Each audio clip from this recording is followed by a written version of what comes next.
sommes dans un FH iSafe, donc avec le moteur turbo compound et puis son pack fuel longue distance. On est dans la version 460 chevaux qui développe 2600 Nm. Et ce qu'on s'attend à voir, c'est la plage de fonctionnement du moteur. Et puis également, on pourra voir le fonctionnement de l'IC qui a été amélioré. Et puis donc on verra dans ces différentes phases, phase d'approche d'une côte, comment il réagit quand on est pendant la côte, le sommet de crête, et puis l'utilisation de l'énergie cinétique quand on est en phase de descente.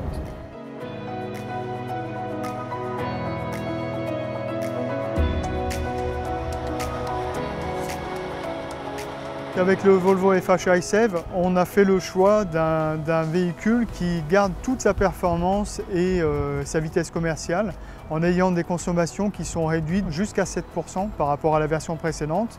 Et la raison principale des économies, c'est qu'on a un moteur qui a un couple bien supérieur, nettement supérieur à la version précédente. On a 300 Nm de plus sur nos courbes moteurs, ce qui nous permet de faire fonctionner le moteur dans des régimes qui sont beaucoup plus bas, donc avec des chaînes cinématiques qui sont rallongées et qui permettent de fonctionner dans des plages régimes qui tournent aux alentours de on va dire 1000 tours minute. C'est son régime de croisière qui lui va bien.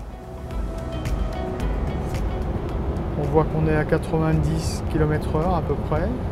Ma régulation de vitesse est calée sur 85 et je suis en Eco Level 3, donc qui m'autorise à une sous-vitesse de 10 km/h et une survitesse de 5 km/h. C'est vraiment une conduite qui est très souple. Là, vous voyez, on est à 900 tours et on est encore en côte, on est encore en 12e, on maintient les régimes très longtemps et ça c'est vraiment très agréable. Ensuite, quand on arrive en sommet de crête, eh bien, on a le fonctionnement de l'aérole, donc on vient déconnecter la chaîne cinématique, on vient ouvrir l'embrayage et on vient continuer le sommet de côte sur l'énergie cinétique du véhicule.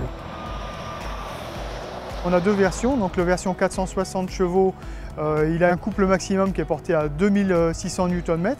C'est l'équivalent du couple qu'on a sur l'actuel 540 chevaux en standard.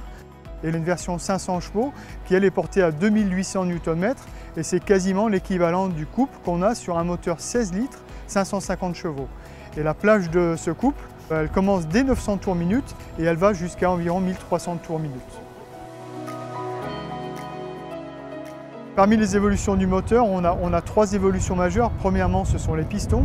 Donc on a des pistons avec une forme qu'on a brevetée et qui permettent d'avoir une bien meilleure combustion plus au centre du piston, moins de déperdition dans le refroidissement du moteur, plus d'énergie récupérable par l'unité turbo compound. Ensuite, derrière le turbocharger, on a une unité turbo compound qui a une turbine supplémentaire et qui vient récupérer l'énergie des gaz d'échappement qu'on renvoie sur le moteur au travers du vilebrequin et qui apporte le couple supplémentaire. Également, notre moteur, il est équipé d'un EGR refroidi, c'est une nouveauté également, et ce qui permet de produire moins de NOx et donc d'avoir des consommations d'AdBlue qui sont extrêmement réduites. Et là, on parle d'une réduction de l'ordre de 30 à 40% de la consommation d'AdBlue également. Donc le FH iSafe, comme je vous l'ai dit, c'est une nouvelle chaîne cinématique complète avec un nouveau moteur, une boîte à vitesse adaptée, des nouveaux ponts. Et également, on le combine avec un pack qu'on appelle le pack Fuel longue distance et qui contient la stratégie de changement des rapports. Donc on a une stratégie de changement des rapports pour le long haul, l'IC, le nouvel IC. Donc on a un nouvel IC qui équipe nos véhicules et qui permet une meilleure prévision de la topographie de la route.